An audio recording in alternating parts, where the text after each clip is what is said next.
My self Monika Bhalla, department of Hindi, Maples academy देवन। आज आपको पाठ 17 लेखक की पत्नी पढ़ाने जा रही हूँ, जिसके लेखक हैं राम वृक्ष बेनीपुरी। बहुमुखी प्रतिभा संपन्न साहित्यकार श्री राम वृक्ष बेनीपुरी का जन्म बिहार के मुजफ्फरपुर ज़िले के बेनीपुर गांव में सन 1902 ईस्वी में हुआ था। बचपन में ही माता पिता के देहावसान के कारण इनका लालन पालन इनकी मौसी ने किया। बहुत छोटी अवस्था से ही ये पत्र पत्रिकाओं में लेखन कार्य करने लगे। इन्होंने हिंदी साहित्य की लगभग सभी विधाओं में रचनाएं की हैं। बेनीपुरी जी की भाषा शैली ओजपूर्ण तथा प्रभावमयी है। सन 1968 ईस्वी में इनका देहांत हो गया था। पाठ परिचय। इस कहानी में हॉलैंड के प्रसिद्ध लेखक ग्रोटियस की पत्नी ने किस प्रकार अपनी चतुराई से अपने पति को राजा की कैद से आज़ाद कराया, इसका वर्णन किया गया है। कहानी शुरू करते हैं।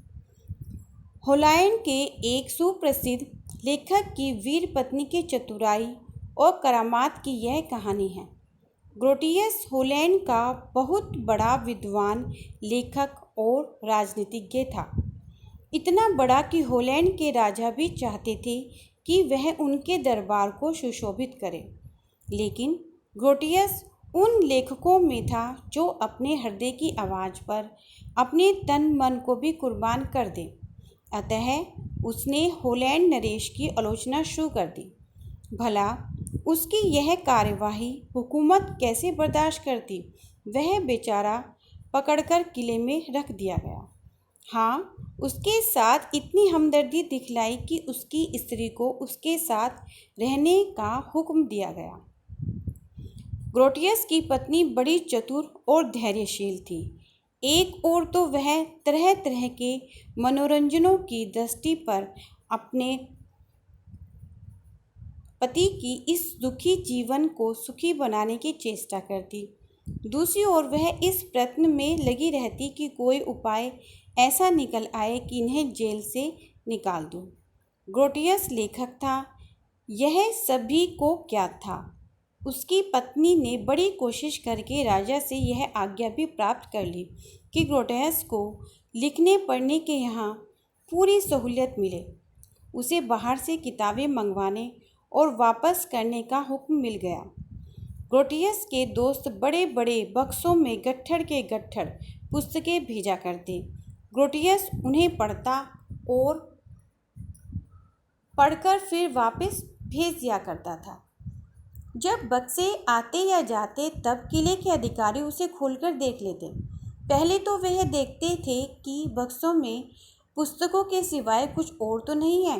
बाद में इसकी देखभाल कम कर दी गई।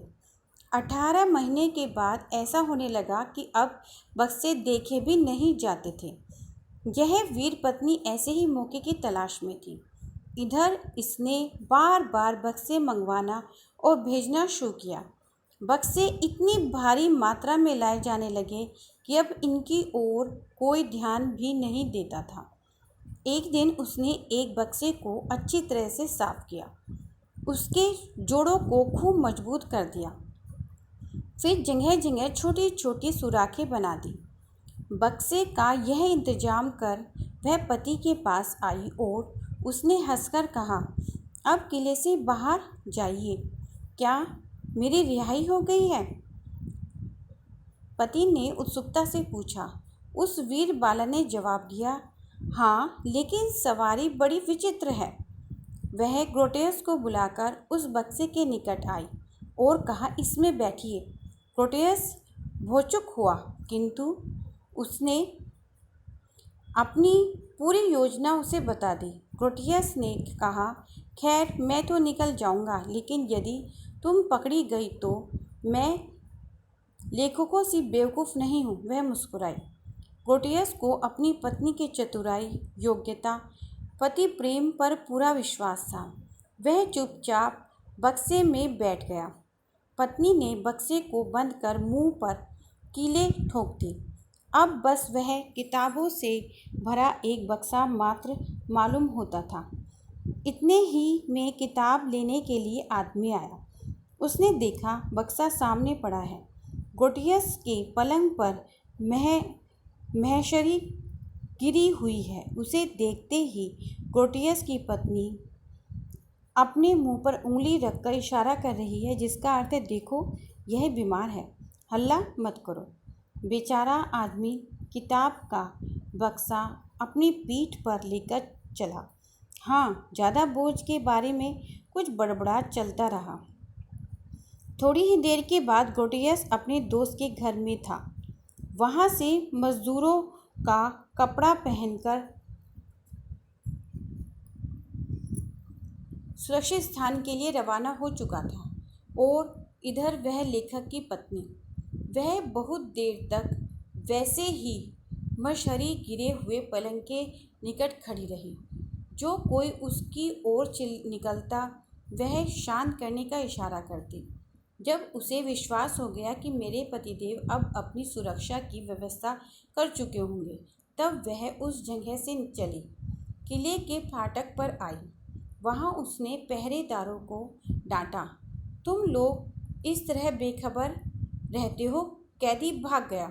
यह सुनते ही पहरेदारों के होश गायब हो गए। वे उस ओर दौड़े जहाँ ग्रोटियस रखा गया था। यही तो वह चाहती थी। वह उधर दौड़े। वह झट किले से निकल गई और फिर वेश बदल अपने पति से जा मिली। यदि जरा भी संदेह होता, भेद खुल जाता, तो बेचारी बहुत दंड पाती, लेकिन वीरता कभी या खतरे की परवाह करती ही नहीं है। प्रेम सदा विजयी होता है। धन्यवाद।